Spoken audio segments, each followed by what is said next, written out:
시청자 여러분 안녕하십니까? 더 리더 신효재입니다. 지방인구 소멸과 학령인구 감소 문제는 많은 지방대학의 존폐 기록까지 이어지고 있습니다.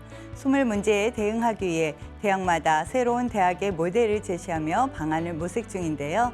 지난 10월 제9대 총장 취임과 함께 21세기형 하이브리드 대학이라는 비전으로 새로운 출발을 알린 대학이 있습니다.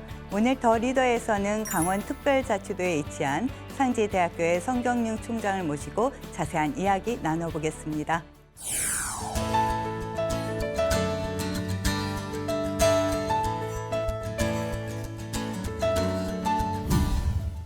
바쁘신 가운데 출연해 주셔서 고맙습니다. 지난 10월 취임 후 이제 3개월 차를 보내고 계신데요. 소감 한 말씀 부탁드립니다. 네, 안녕하십니까. 성경용 총장입니다. 제가 취임한 지 한 3개월 정도 됐는데요. 정말 바쁘게 보내고 있습니다. 우선 그 대학 사정을 좀 이해하는 그런 노력도 필요하고, 동시에 대학의 새로운 발전 방향을 설정하기 위해서 우리 사회 또 이 세계의 변화가 어떻게 진행되는가를 좀 살피고 있습니다. 아마도 지금 그 우리 한국과 세계 사회의 가장 큰 변화를 일으키는 힘은 AI를 비롯한 이렇게 새로운 신기술, 신산업 분야가 아닌가 생각합니다. 경제와 사회 구조를 바꾸고 있고 또 고용 구조를 바꾸고 있습니다. 이런 변화를 반영해서 대학의 교육 내용이나 또 연구 내용 이 전반을 바꿔야 되기 때문에 많은 지금 고민이 필요합니다. 특히 AI와 관련해서는 새로운 그 모델을 개발하는 것도 중요하지만 이 AI 기술을 활용해서 기업 경영이나 또는 많은 사람들이 직장에서나 또 가정에서 일하는 방식, 생활하는 방식이 다 바뀌고 있기 때문에 우리가 최대한의 노력을 기울여서 우리 대학 내의 AI 교육을 강화하려고 생각하고, 특히 우리 학생들을 새로운 시대에 그 제대로 된 일을 할 수 있게 AI 특급 인재를 키우자, 좀 그런 목표를 정하고 있습니다. 앞으로 이런 방향으로 대학이 질적으로 변화되고 또 사회의 어떤 그 요구에 제대로 반응하는 그런 대학이 되도록 노력하고 있습니다. 상지대학교가 어떤 역사와 전통을 가진 곳인지, 또 상지대학교만의 강점은 무엇인지 소개 부탁드립니다. 네, 상지대학은 1955년에 설립된 강원도의 최초의 사학입니다. 이제 70년 역사를 이제 맞이하고 있고요. 그런 가운데 우리 대학의 특징을 이제 드러내는 그 이야기가 상지대학은 민주대학이다, 이렇게 되어 있습니다. 우리 사회의 민주화에 많이 기여했고 또 대학의 또 민주화에 대해서 가장 성과 있는 그런 노력을 기울였습니다. 그런데 거기에서 한 걸음 나아가서 상지대학은 항상 지역사회와 함께 가는 그런 대학, 특히 원주시 또 강원도와 이렇게 상생 발전하는 그런 대학으로서 많은 노력을 기울여 왔습니다. 여러분 잘 아시는 것처럼 원주는 협동조합의 도시도 이렇게 알려져 있습니다. 수많은 협동조합이 지금 조직되고 활동을 하고 있고요. 저희 대학도 학교의 모든 식사나 또는 학교에 필요한 여러 생필품 같은 것을 협동조합이 다 공급을 하고 있습니다. 이런 협동조합과 같이 협력하는 일, 또 원주시의 그 노인들을 위한 그런 활동, 또 그 아동 중에 이제 발달 장애를 가진 그런 아동들도 있는데, 이런 그 어린이들을 위해서 우리 대학이 가지고 있는 연구 역량 또 교육 역량을 최대한 활용해서 도움을 주는 그런 활동을 하고 있고요. 최근에는 또 우리가 그 헌혈의 집이라고 해서 대한적십자사하고 같이 이제 공동 행사를 했는데, 헌혈을 통해서 우리 사회에 기여하는 그런 활동도 하고 있습니다. 앞으로 계속해서 민주대학의 그런 그 위상과 또 지역사회와 동반 발전하는 그런 대학의 위상을 동시에 키워나가겠습니다. 상지대학교가 2024년 하반기 대학 기관 평가 인증을 획득했다고 들었습니다. 어떤 의미인지 궁금합니다. 기관 평가 인정이라는 것은 어느 대학이 대학의 기본 요건을 잘 갖추고 있는지, 또 교수나 직원의 어떤 구성이 잘 돼 있는지, 교육 과정을 잘 운영하는지 등등에 대해서 정부가 기준을 정하고 그 기준에 부합되게 제대로 역할을 하고 있는지를 종합적으로 평가하는 것입니다. 아주 5대 분야의 30개 이상의 그런 항목에 대해서 아주 체계적으로 이제 평가하는 인정인데요. 이번에 저희 대학이 이 평가를 통과함으로써 정부가 시행하는 여러 종류의 국책 사업에 참여할 수 있는 그런 기회를 새롭게 얻었습니다. 과거에 여러 가지 어려움 때문에 그게 제대로 되지 못했는데, 이제 내년에는 이 평가를 통과했기 때문에 내년에는 정부가 시행하는 모든 종류의 국책 사업에 참여할 수 있고, 그것을 통해서 재정을 확충할 수 있는 그런 좋은 지금 기회를 맞이하고 있습니다. 대학의 수는 많고 입학하는 학생 수는 줄어드는 상황에서 각 대학은 학생을 확보하기에 레드오션 경쟁에 내몰리고 있는데요. 이런 상황 가운데 정부의 정책과 대학들의 대책의 한계는 무엇이라고 생각하시나요? 우선 지금 지방 인구 소멸이라는 이 문제와 더불어서 우리 사회의 대학의 현실을 좀 우리가 분석할 필요가 있는데, 한마디로 말하면 현재 우리나라 대학은 공급 과잉에 수요 부족이라는 이런 아주 매우 힘든 그런 상황에 놓여 있습니다. 공급이 과잉됐다는 이야기는 해마다 대학의 수가 급격히 늘어서 현재는 4년째, 2년째 대학을 합치면 한 320개 대학이 지금 활동하고 있고요. 여기에 이제 기능대학이라든지 폴리텍이라든지를 다 보태면 전체 고등교육 기관이 422개쯤 됩니다. 엄청나게 많은 수가 지금 활동을 하고 있는 중이고, 인구는 이제 출산율이 급격히 떨어지는 바람에 대학에 지나가는 인구가 대학의 정원을 채우지 못하고 있습니다. 이거는 지난 한 2020년부터 매우 크게 지금 부각이 되고 있는 문제인데, 구조적으로 대학의 수는 많고 신입생 수는 적은 이런 문제를 가지고 있고요. 여기에 이제 하나를 더 보태면 정부나 대학이 이런 상황에서 대학의 어떤 변신, 대학의 어떤 혁신을 위해서 많은 이제 노력이 필요한데, 아직은 대부분의 대학이 제가 이야기하는 구식 대학 모델 혹은 구형 대학 모델이라는 그런 모델에 저는 집착하고 있다고 생각합니다. 첫 번째는 대학생을 이야기할 때 대개 만 18세, 19세까지를 대학생으로 지금 설정하고 있는데, 왜 0세에서 100세까지로 이걸 늘리면 안 되겠습니까? 대학생을 젊은 학생으로 규정을 하고 있고, 또 외국인보다는 내국인 중심으로 돼 있고, 수업하는 것도 이제 오프라인과 온라인이 있다면은 여전히 오프라인 중심으로 그렇게 수업이 진행되고 있고요. 마지막으로는 대학의 재정 수입이 등록금 수입, 청년 학생들을 교육하는 데서는 등록금 수입에 의존하고 있는데, 이건 특히 지방대학일수록 더 심한데요. 이 네 가지 요소로 구성된 옛날식의 대학 모델을 지금 계속 유지하고 있고, 여기서 벗어나는 노력이 부족하고, 정부도 이런 방향으로 좀 더 많은 지원과 어떤 혁신 방안을 좀 제시할 필요가 있는데, 여전히 이 네 가지 속에 묶여 있기 때문에 아까 말씀드린 공급 과잉, 수요 부족, 이 현상을 이겨내기 힘들죠. 지금 대한민국의 모든 대학이 이런 문제를 안고 있는데, 서울에서 먼 대학일수록 또 지방 대학일수록 이런 문제가 지금 심각한 어떤 부작용을 불러일으키기 때문에 저희 대학도 여기에서 벗어나야 된다. 한시바삐 새로운 모델을 우리가 추구해야 된다. 그렇게 고민하고 있습니다.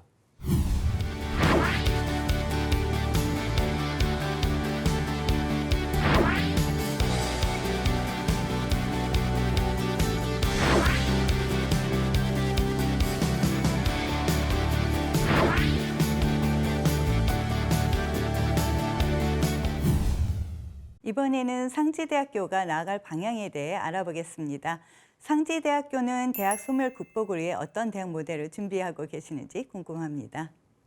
제가 이제 총장으로 취임해서 상지대를 어떻게 살릴 것인가 하는 데 대해서 많은 고민을 지금 하고 있는데요. 제가 아까 말씀드린 구형 대학 모델, 구식 대학 모델이 아니고 신형 대학 모델, 신식 대학 모델로 저는 빨리 전환해야 한다고 생각합니다. 우선 학생의 연령이 0세에서 100세까지로 좀 확장이 돼야 될 거다 이렇게 생각을 하고요.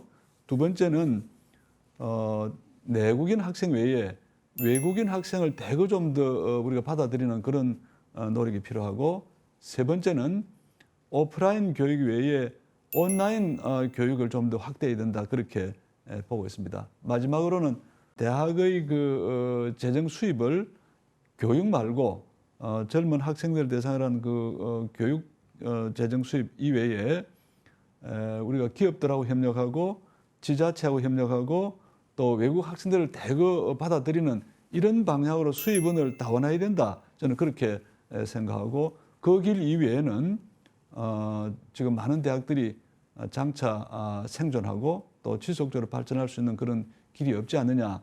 그래서 신속히 이 방향으로 전환하기 위한 그런 노력을 기울이고 있습니다. 혁신적인 변화를 위해 준비 중인 주요 사업은 무엇인지 소개 부탁드립니다.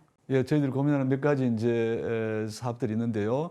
제일 지금 중시하는 사업은 AI 선도 대학으로 좀 우리가 발전하자. AI를 가장 잘 활용하는 대학이 되자. 또 우리 학생들을 AI 특급 인재로 키우자. 저는 그렇게 목표를 정하고 있습니다. 지금 이 AI를 우리가 제대로 이해하고 활용하지 못하면 거의 모든 그 산업이나 또 직업이 사라질 그런 그 위험이 있고, AI를 제대로 활용하고 또 이용할 줄 아는 만큼 그 사람의 능력이 커지고 또 그런 그 사람을 고용하는 기업의 역량이 커지기 때문에 앞으로 우리가 이제 미래를 전망할 때 다른 어떤 것보다도 AI 중요성이 크다 이렇게 보고 있고요.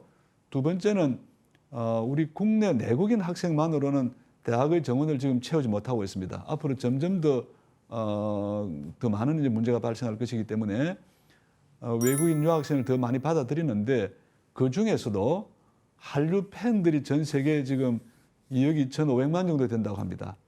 우리 한인 기업이 10만에서 한 20만 개쯤 되는데, 한인 기업들이 현지에서 고용하는 사람들이 최소한 500만 명 정도 된다고 합니다. 또 우리 해외 한인 동포들이 지금 한 708만 명 된다고 하는데, 이 세 그룹은 우리 대한민국하고 매우 특별한 인연을 가진 사람들이고 많은 애정을 가지고 있고, 이분들에게 고등교육의 기회를 제공한다면 우리 대학도 살릴 수가 있고, 또 이분들이 한국하고 더 좋은 관계를 형성해서 앞으로 대한민국의 경제를 지탱하고 대한민국의 시장을 지탱하고 우리의 어떤 미래 국민을 보완하는데 저는 큰 자원이 될 수 있다 보기 때문에, 이것을 우선 대학이 나서서 새로운 길을 열고 장차에는 정부가 여기에 대해 주목을 기울이고 이분들에 대해서 국가가 미래 투자를 하는, 특히 공적 개발 원조 자금이 제가 알기로는 4조 이상 된다고 알고 있는데, 저는 거기에서 앞으로 한 1조나 2조 정도를 이런 일에 투입해서 이 사람들이 한국에 들어와서 좋은 학교에서 공부하고 한국에서 취업하고 한국에서 좋은 기술을 개발해서 창업을 해서 미국의 무슨 애플이라든지 무슨 테슬라라든지 이런 다 이게 해외 이민자들이 만든 회사들인데, 우리나라에도 외국 우수한 사람들이 와서 그런 그 뛰어난 기술, 뛰어난 기업을 만약에 창업할 수 있다면은 우리가 환영해야 하지 않겠습니까? 저는 그런 기회를 더 많이 제공해야 되겠다 그렇게 생각을 하고요. 제가 마지막으로 역점을 두고 있는 사업은 영어로는 UBRC라는 사업인데, University Based Retirement Community라는 그 단어의 약자인데요. 이거는 초고령 사회에 대비해서 대학 캠퍼스 안에 고령자들을 위한 주거, 돌봄, 교육 기능이 결합되는 그런 복합 단지를 만들자. 현재 우리나라는 올 7월 달에 노인 인구가 1,000만을 넘어섰습니다. 내년도에는 초고령 사회 기준이 전체 인구 대비 20%를 초고령 사회라고 하는데, 내년 초에 아마 20%를 돌파할 것으로 생각이 됩니다. 그런데 노인들을 위한, 노인들에게 편리한 그런 그 주거 시설이 별로 많지 않습니다. 보통 우리가 살고 있는 단독주택이나 일반 그 아파트 같은 경우에는 노인들이 거주하기는 너무 위험합니다. 턱이 많고 급한 일이 생겼을 때 비상 호출하기도 힘들고 그래서 노인들을 위한 새로운 주거가 필요하고 노인들의 건강 상태에 따라서 거기에 맞는 돌봄이 필요하고요.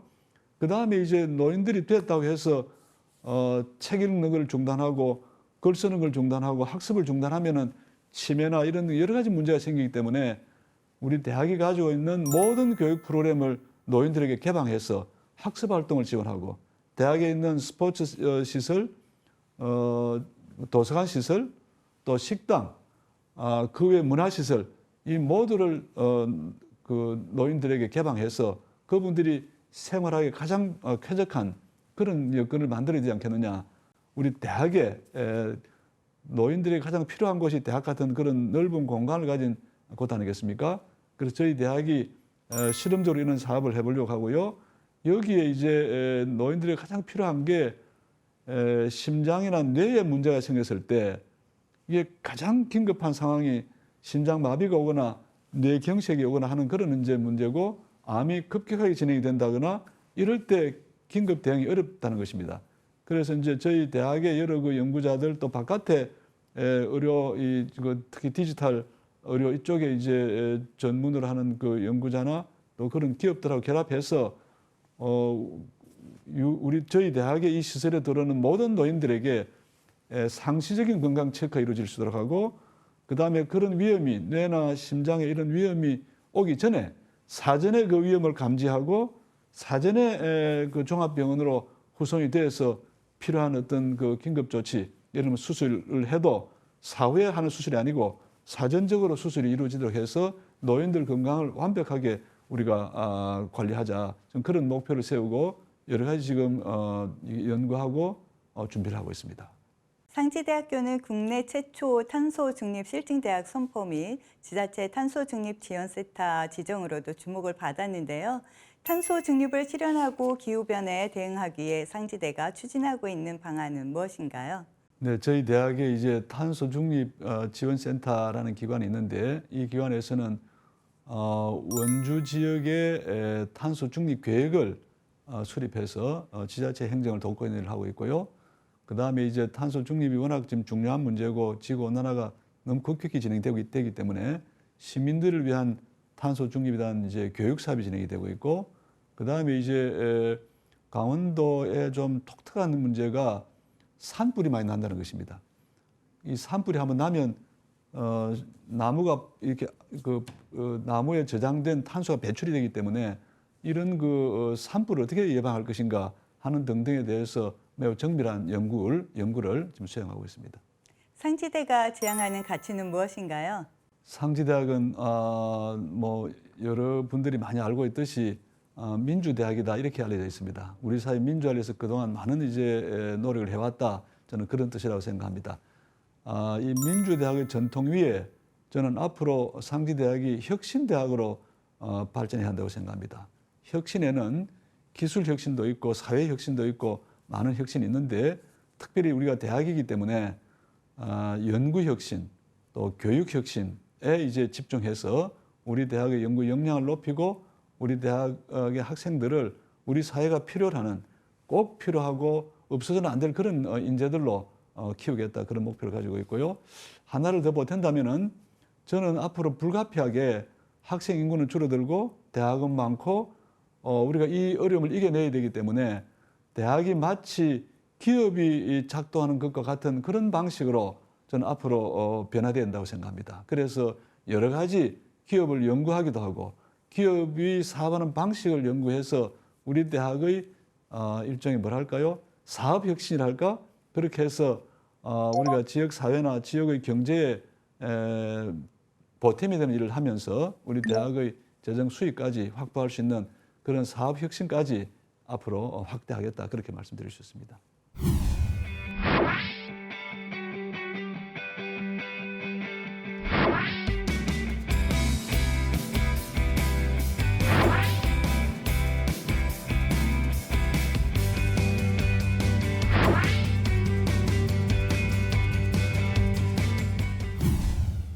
이번에는 2025년도 신입생 유치를 위한 상지대학교의 전략과 비전에 대해 들어보겠습니다. 2025년도 학생 모집에 있어 상지대학교만의 차별화 전략은 무엇인가요? 이거 참 이렇게 우리 고민되는 주제입니다. 수많은 대학이 있는데 어떻게 우리 대학을 차별할 것인가? 그동안 많이 이제 고민해왔고 앞으로도 고민할 예정인데 이번 이제 입시에서는 우리가 이렇게 목표를 이렇게 내고 있습니다. AI와 한류로 승부하는 대학이 되겠습니다. 이렇게 내걸었습니다. AI의 중요성은 아무리 강조해도 지나치지 않습니다. 지금까지는 수능 성적이 중요시되었다면은 앞으로의 대학생들에게는 AI를 얼마나 이해하고 얼마나 활용할 수 있는가. 저는 우리가 앞으로 생활하는 처음부터 끝까지 우리가 일하는 처음부터 끝까지가 다 AI가 이렇게 작용하고 AI를 활용하는 이제 일들이 진행이 될 텐데 여기 앞서가는 인재를 키워야 되겠다. AI 상지대학에 오시면은 우리 학생들을 AI 특급 인재를 키우겠다. 이게 이제 하나의 목표고요. 한류, 한상, 우리가 한인이 다 중요한데 그걸 다 묶어서 한류를 중심으로 해서 우리 대학이 부흥할 수 있는 우리 대학이 학생 걱정하지 않고 풍부한 한류 팬들과 한상에 종사하는 종사자와 한인의 후손들을 우리가 다 중시하고 그분들을 귀하게 생각하고 우리 대학에 와서 공부하고 우리 또 앞으로 미래의 시민이 되는 그런 사업을 하겠다라는 게 저희들의 목표이고 그래서 차별화를 굳이 한다면은 상지대학은 AI와 한류로 승부하겠습니다. 이게 저희들의 차별화 전략입니다. 마지막으로 상지대학교 총장으로서 어떤 꿈을 가지고 그것을 어떻게 실현하고자 하시는지 말씀 부탁드립니다. 제가 아직 지금 학교에 부임한 지 얼마 되지 않아서 이게 상지대 총장의 꿈이다. 또 우리 대학의 비전이다라고 아직 말씀드리기는 좀 그렇습니다만은 저 나름으로는 한류, 한상, 한인 우리들에게 매우 소중한 이런 그 분들과의 어떤 앞으로 좋은 관계를 형성하고 또 이분들을 우리 대학 운영에 참여시킴으로써 세계와 넓게 교류하고 또 AI를 자유자재로 구사하며 인류를 이롭게 하는 대학. 저는 이게 제가 지금 생각하고 있는 저희 대학에 대한 어떤 꿈이라고 볼 수 있고요. 이거를 실현하기 위해서 여러 가지 노력이 필요합니다. 대학만의 힘으로 되지 않기 때문에 우선은 정부 국책 사업에 참여해서 우리가 연구 과제를 통해서도 우리가 방안을 찾고 또 정부의 재정 지원을 좀 통해서 외국 학생들을 이렇게 학교에 유치하거나 장학금을 주거나 하는 그런 일을 하고 싶고요. 그 다음에는 이제 지자체하고 또 민간 기업들하고 협력이 매우 중요합니다. 제가 최근에 강원도 내 여러 그 지자체를 지금 방문을 하면서 우리 강원도는 특히 이제 인구 소멸이 빠르게 진행되고 있기 때문에 현재의 문제에 대응하고 미래를 한다는 차원에서도 한류, 한상, 한인이 매우 중요합니다. 이것을 위해서 우리가 뜻이 이렇게 만약에 이제 이렇게 결합이 될 수 있다면은 세계 한류의 날 같은 걸 같이 한번 제정해 봅시다. 또 세계 한상의 날도 가능하겠죠. 세계 한인의 날도 아마 세계 한인의 날이 있으리라 봅니다만은 어쨌든 한류의 날, 한상의 날을 우리가 제정해서 세계인을 향해서 우리가 당신들을 잊지 않고 있습니다. 당신들이 대한민국에 응원을 보내주고 있고 대한민국 발전에 그동안 많은 힘을 보태줬는데 우리가 여러분들의 그런 도움과 또 응원을 절대 잊지 않습니다. 저는 그렇게 선언하고 그분들에게 보답해야 한다고 생각합니다. 이게 우리가 앞으로 해야 될 도리이기도 하고 저는 이 일에 지자체가 나서고 여기 기업이 동참하고 또 뜻 있는 언론도 좀 나서주고 저는 그렇게 하면 이 일을 성사시킬 수 있다고 보고 특히 강원도 춘천은 겨울 연가를 통해서 한류 붐을 일으킨 발상지가 저는 강원도 춘천이고 또 평창 올림픽은 스포츠와 한류의 힘으로 성공한 그런 어떤 그 세계적인 행사였습니다. 저는 이 전통을 우선 강원도 전체가 또 여러 시군이 함께 이어갔으면 좋겠고 저희 대학이 앞장서서 그런 그 세계의 한국에 대한 애정을 가진 분들이 우리가 있는 대학에 와서 공부하고 대학과 교류하고 또 한국 사회 전체와 교류 협력하는 그런 사업을 앞으로 좀 같이 계획하고 실행해 나가야 되지 않겠나. 저는 여기에 상지대학의 희망이 있고 또 우리 강원도 한국 사회 전체를 살리는 그런 길이 있다 이렇게 믿고 있습니다.